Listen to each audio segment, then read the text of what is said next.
It is. Hi, Martin. Yeah, got a haircut. Good afternoon. We'll call our meeting to order. Bernie's going to give us a report on cigars later.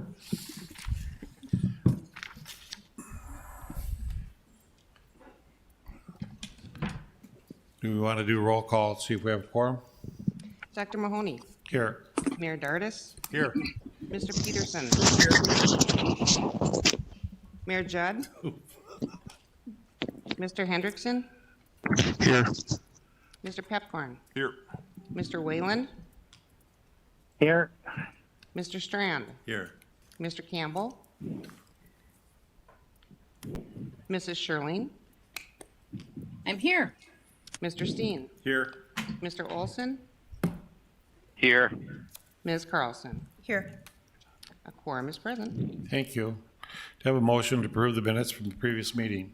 Steen moves. Is there a second? Peterson, second. Any discussion or corrections? On this one, we'll just say all those in favor say aye.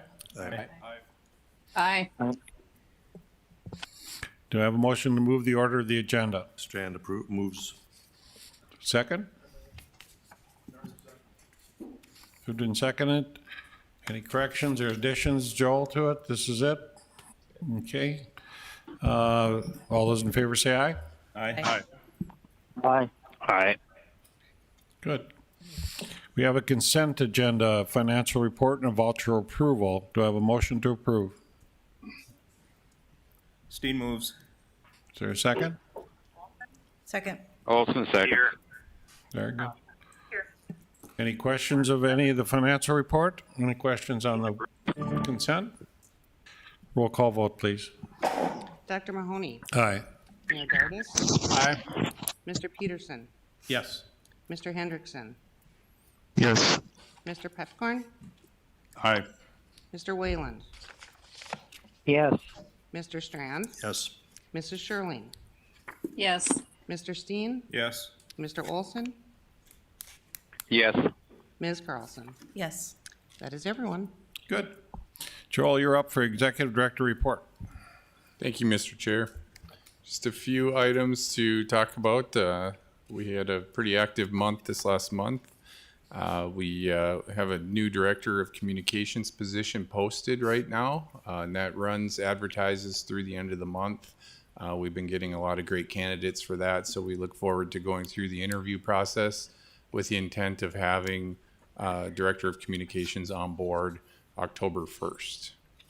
Also been a couple of just changes at Jacobs as well. Kim is moving into a kind of a part-time role. She was the previous program manager, and we're having Paul Barthel moving into the program manager position. I worked with Jacobs. I urged them to look locally for an assistant program manager, deputy program manager. Happy to say that they were able to find somebody local.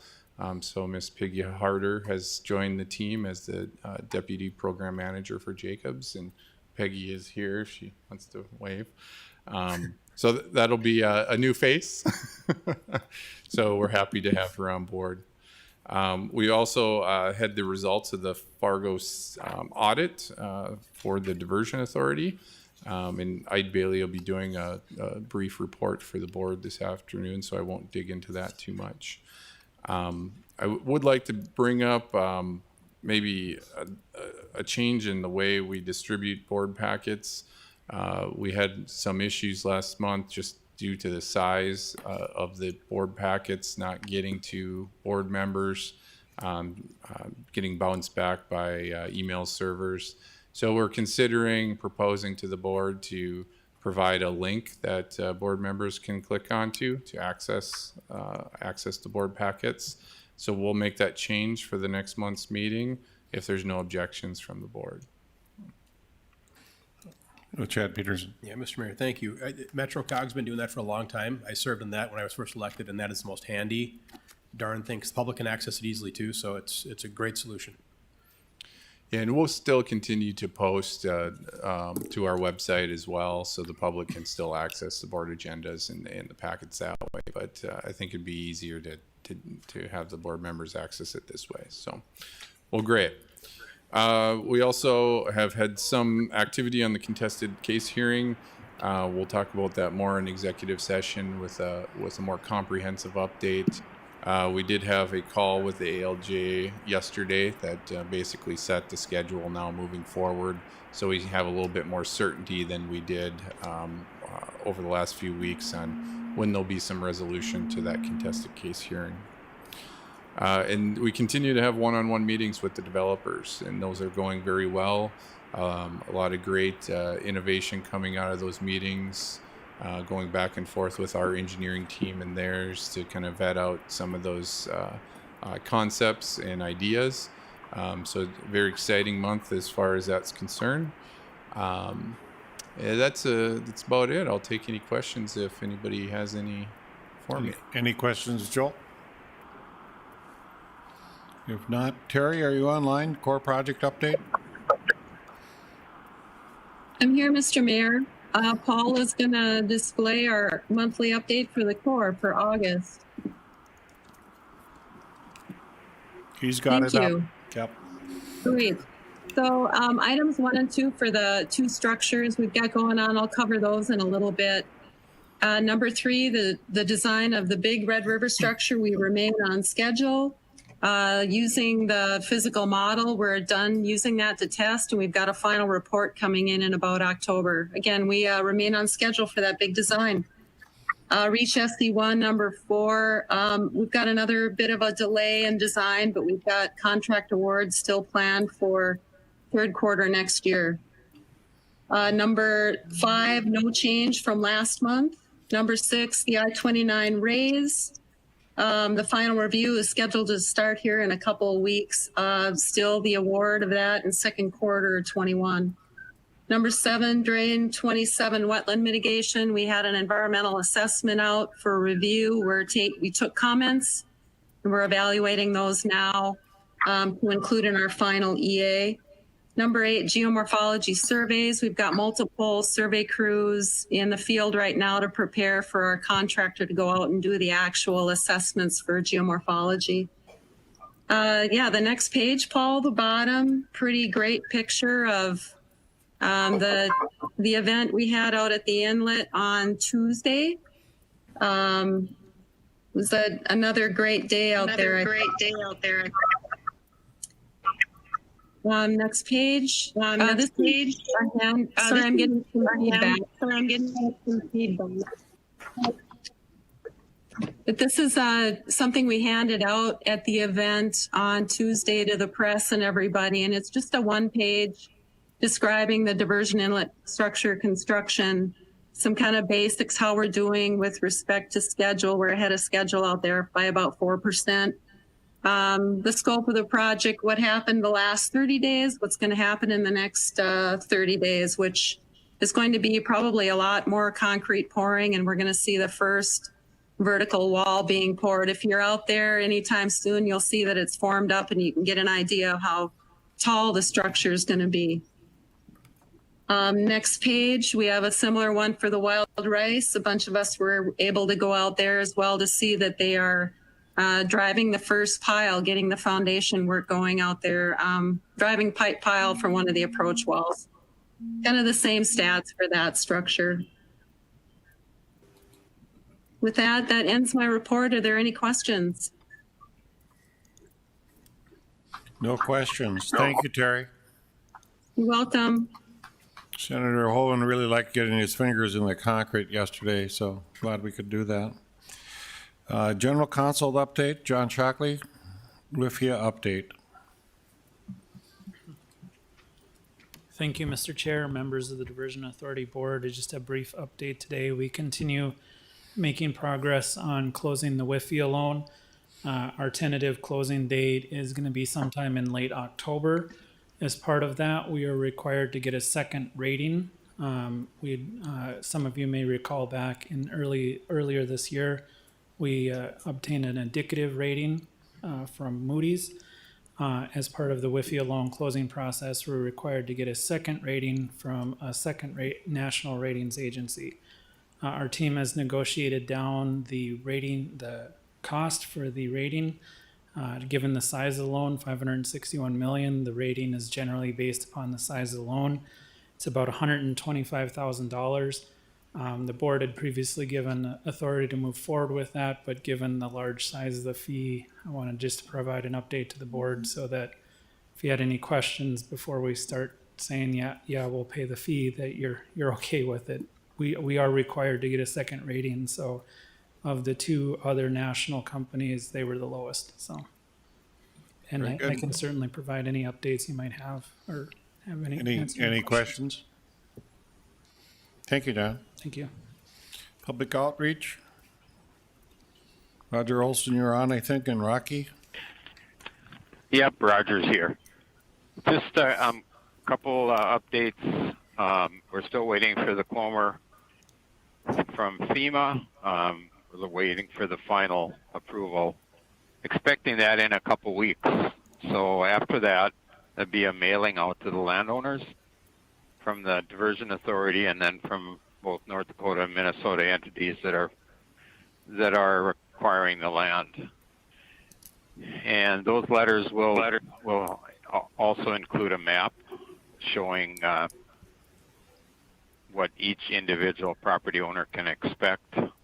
And then township meetings, I think, Joel, I don't know if you mentioned that. You're going out to the township meetings, and I think that's just an excellent way to keep in touch and find out, what the problems are and what their questions are. And then I'm going to turn it over to Rocky. He's got a few updates, and also I think he's got a short video. Rocky? Thank you, Roger. Mr. Chair and board members, I'm Rocky Schneider. As Roger mentioned, we had a number of outreach items yesterday. One of the big ones was the outreach committee was provided with a draft of the new communications plan. The idea is to get some feedback on the draft. The draft comes after a survey of about 10,000 residents across the area and upstream. And also we did about 10 focus groups. I think we had about 36 people attend the focus groups. And so we got a lot of hard data and some anecdotal data, tried to put those together and some new ideas. Working with Joel, we have fast-tracked a couple items that you'll see over the next month. We are going to be developing a Facebook page, an official page for the project to really focus on the implementation and construction with all the updates that you see from the Corps and others. And then we also did a first podcast. We can use both the video and audio of that. Darren Selvig interviewed Joel, I think, last week. And you'll look to see some more topical, really get into the detail on some of the cool, innovative topics of the project. You'll also see in front of you, those in person and those online will have to get in touch with you at some point. But there was the first concrete pour in late July, and then you saw the big concrete pour that Terry talked about when Senator Hoeven was out there. From that first concrete pour, they were nice enough to make what we're calling pucks, these concrete pucks that have a label on them in appreciation of all your efforts to get us to this point. One of our goals with the new communications plan is to really celebrate progress as the construction continues. And so it's a good way to mark a pretty concrete development, I guess. And so I'd like to show you, it's a little less than 3 minutes. It's a flyover of when Senator Hoeven was visiting with the Colonel, and you can see the progress update here.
There is a 2-minute video on the website and YouTube as well of the wild rice structure. It's similar. It's obviously a couple stages behind this, but it's interesting. We did show the outreach committee that, but just want to say it's an exciting time to be involved in the communications on this, and it's fun to show the progress. We are having conversations, Joel and Chris and I, about how to set up some tours that maybe Chris could be in charge of giving out there. I know they have strict COVID regulations on the job site out there, so they're trying to limit the number, but it would be fun to do an event with everybody. But I think we're working on how there can be a regular offer to go out and sort of get boots on the ground and see it for everybody that's interested. Otherwise, any questions, happy to answer them. Any questions? Very good. Thank you, Rocky. Thank you, Roger. Land Management, Mary, Shirley, and Eric to speak. Hello. Thank you. Land Management met yesterday, and we have no new appraisals since the June meeting. And that was the last time we met, but they've certainly been busy. There's been 13 acquisitions since June. 12 formal offers have been sent out, and there's a number of negotiations that are actively going on right now. The Cass County Commission has held 2 public meetings with property owners, and as a result of that, have authorized the Cass County Joint Board to utilize last resort eminent domain. We anticipate there will be several more of these hearings that will be occurring in the near future.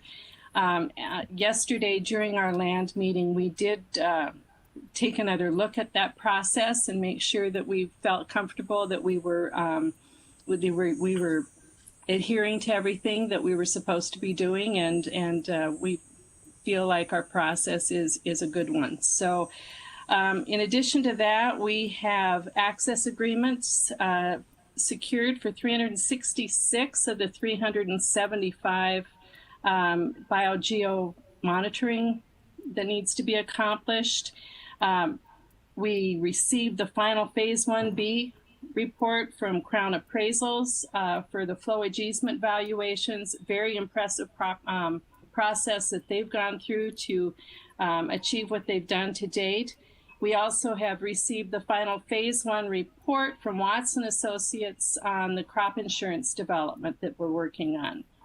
We continue to work on the details for the rural mitigation program and the forgivable loan part of that. And then yesterday we also approved a recommendation for a remnant land sale for a displaced business. And I don't know if, Eric, you had anything else you wanted to add to that? Mary has done a fantastic job. I'm happy to answer any questions if you have any. Questions of the commission? Eric, you want to make any comments otherwise? Do you think you worked out something that's worked in the past? John Shockley worked with you on the loan forgiveness program? Yeah, on the loan program, I guess just a few comments on that, and we'll continue working with Land Committee on the details. But if you recall, the board did approve this forgivable loan program a month or 2 ago. We have a number of property owners who are expressing interest in that and wanting to know the details. And so we've been working with John and his team over at Onstead to develop kind of a term sheet, develop a mortgage and a promissory note so the borrower can view those documents. Anytime we hold a mortgage, and in this case it's likely going to be a secondary mortgage, of course there's some risk if the borrower defaults on that mortgage. But working through those details and talking with John and his team, we feel like if that scenario would happen, just like any other default mortgage, we would have a series of remedies at our disposal, and it depends on the unique circumstances, of course. But all things considered, we feel pretty comfortable with those remedies, and so feel like we're able to advance that program. And our land agents are telling us that the reaction from business owners out in the area and farmstead owners is really positive, and so I think it's a good program that'll work real well for us. Very good. Thank you, Commissioner. Appreciate your Thank report. you. Mayor Dardas, Finance. Thank you, Mr. Chairman. Finance Committee met yesterday and had a number of items that we discussed. One of them was the board approval contract, which requires action by the board today. That was for an amendment for Aon Professional Services, which is insurance, and if you would need more detail, I'd have to rely on Mr. Paulson for that. So this is an actionable item, Mr. Chairman. Okay, is there a motion to approve? I would so move to approve. Is there a second? Second. Any questions on this? Roll call vote, please. Dr. Mahoney, Aye. Mayor Dardis, Aye. Mr. Peterson, Yes. Mayor Judd, Aye. Mr. Hendrickson, Yes. Mr. Pepcorn, Aye.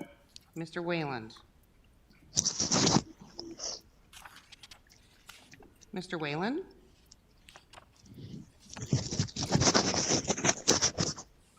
Mr. Strand? Yes. Mrs. Sherling? Yes. Mr. Steen? Yes. Mr. Olson? Yes. Ms. Carlson? Yes. That is everyone. Thank you. Mayor, you have some other parts here, I see? Yes, Mr. Chairman. One of the other things that the Finance Committee reviewed yesterday was the audit performed by Ide Bailey, and Jamie Fay of that organization is with us today to give us a summary. And before we move into that, I would like to thank Mr. Costin and his staff at the City of Fargo for all their work and how they worked closely with Ide Bailey on the audit. So, Mrs. Fay? All right. Thank you very much. Well, I have a presentation that hopefully will be popped up there. My name is Jamie Fay. I'm a partner here at Ide Bailey, and I work to get with the city staff to get the Diversion Authority's audit for December 31st done. And this had to be a 3-year audit to go along with the WIFIA loan application. So we're looking at December 31st of 2017, 2018, and 2019. So if we talk about what an audit is, and if you scroll forward just a couple pages, when you come in to do an audit, we come in with the purpose of giving an audit opinion.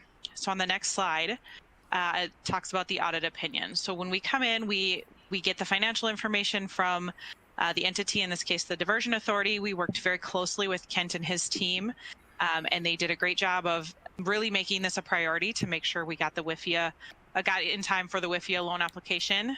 You received a clean, unmodified opinion, which is what you want. What that means is that there are no material misstatements and the financial statements are fairly presented. So throughout the audit process, we did a number of procedures, and that accomplishes giving you this opinion. That opinion goes along with your application when it got submitted. So this is based on our professional opinion, and I'll talk a little bit more if you flip to the next page about the procedures. So when we come in to do an audit, we do a few different things as far as procedures. The first one really being, if you flip to the next page, the first one really being risk assessment. So we come in and we say, okay, what does this entity do? What are their kind of high risk areas? And from there, that's how we develop which procedures we're going to do. From there, we do some transaction testing, meaning we'll get invoices, we'll look at the controls around those invoices. So if there's sign-offs and making sure that when expenditures happen, that they're going through the proper channels. From a level of effort standpoint, echoing what was already said about the finance staff, we looked at 900 invoices over the 3 years. And so that is a pretty significant lift. And so that went really well. We, again, didn't find anything that we had findings on that we needed to report. So that was a big lift as far as transactions being tested, but it all went well. The next thing we do is some analytical calculations. So we'll say, okay, what do we expect these balances to be, either based on historical information of this entity or similar entities, and really looking at, did you come up within those expectations? If not, what happened? And doing those types of calculations. And then the last two pieces are looking at internal controls and walkthroughs. So that really is looking at what kind of controls do you have around the different procedures? Who brings in the cash if you get cash? Who signs for the disbursements? You know, you have the board that approves some disbursements, or do you have an individual that looks at that? And then really stepping some of those items through the whole process to make sure that what we're seeing is happening is actually happening. And this is really something to keep in mind as the Diversion Authority, if they start to grow, you know, maybe you take on more staff, more responsibility moves out of the city and into the Diversion Authority. Really the control structure that's in place that we tested was really the city's controls, because it kind of went through that same flow. So just keeping that in mind. as you start to grow again, those controls really were in place, and we didn't find again any issues there that would have raised any red flags there. So the next part that we're going to talk about is the financial statements, and the next graph is really just talking about cash basically. So it's called equity and pooled investments, really because that cash is held within a pooled cash with the city, and so this is the diversion authority's portion of that, and you can see it ebbs and flows a little bit. Cash is just at the end of the year, could vary depending on what are your accounts receivable, what are your accounts payable. But at the end of each year, you can see it went 63.3 million, 84.7 million, and 83.7 million there. The next page, this one really is the activities. So we have revenues, expenses, investment income, and then net position.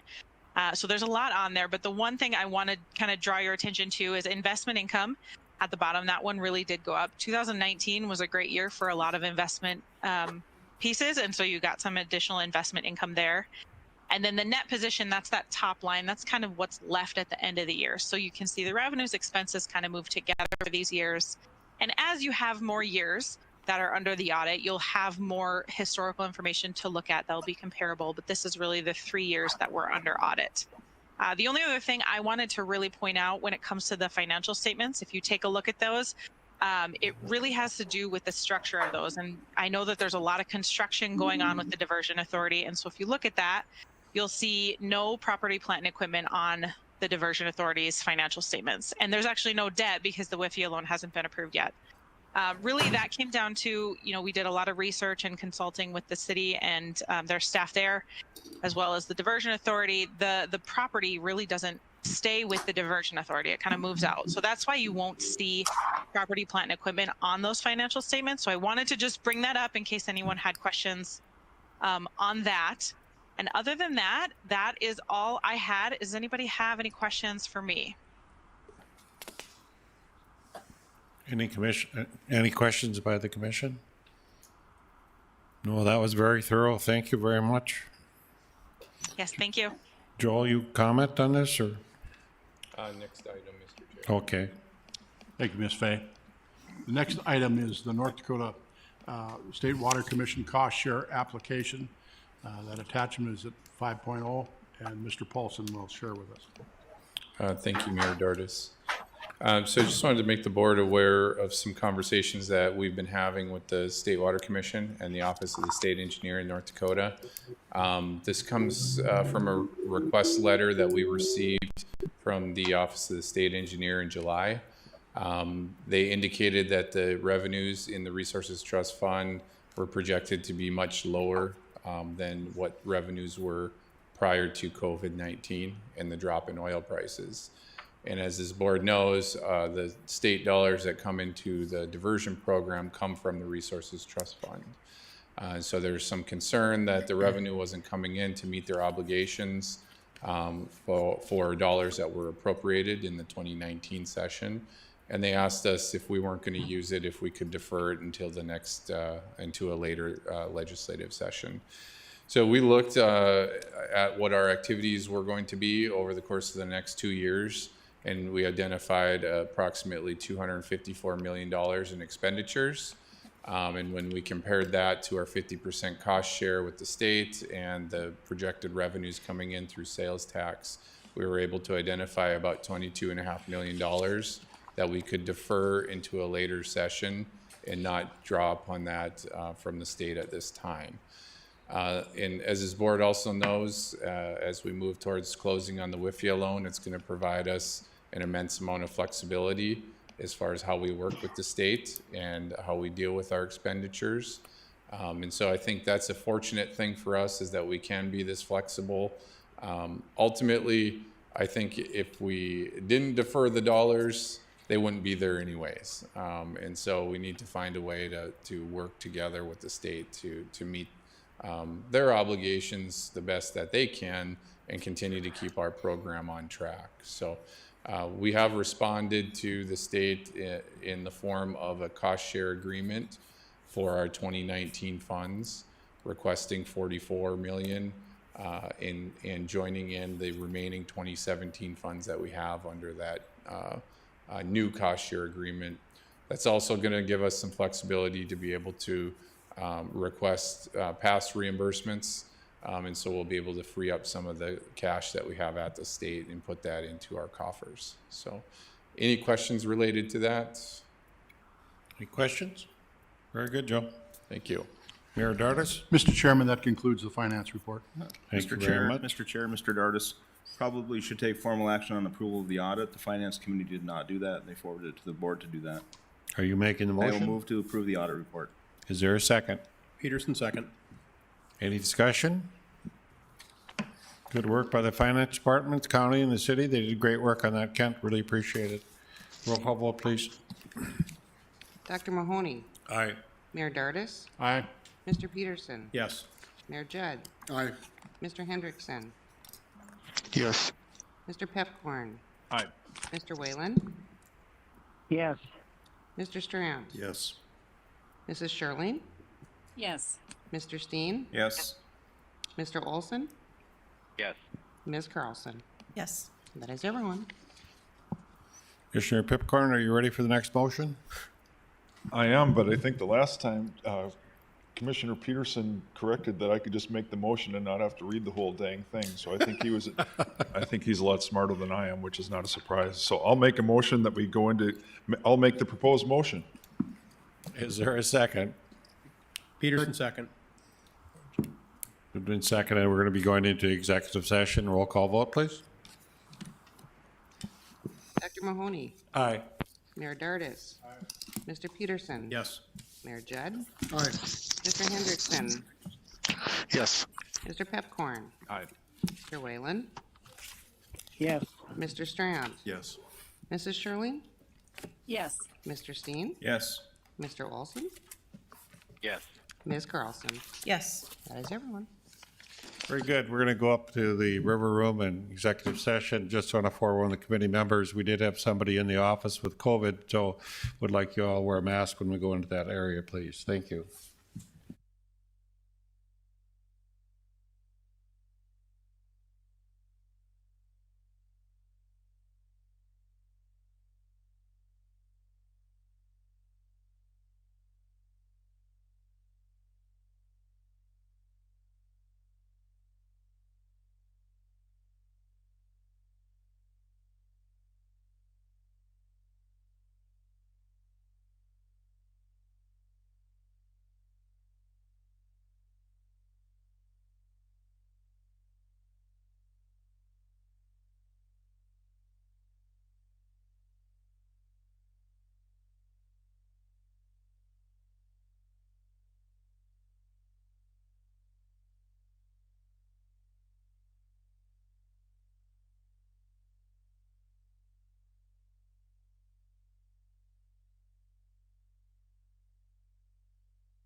I don't know. We'll reconvene the Diversion Authority Board. Can I have a motion to adjourn? Second. All those in favor say aye. Aye. We do have a quorum in the room right now, too. Thank you. Thank you.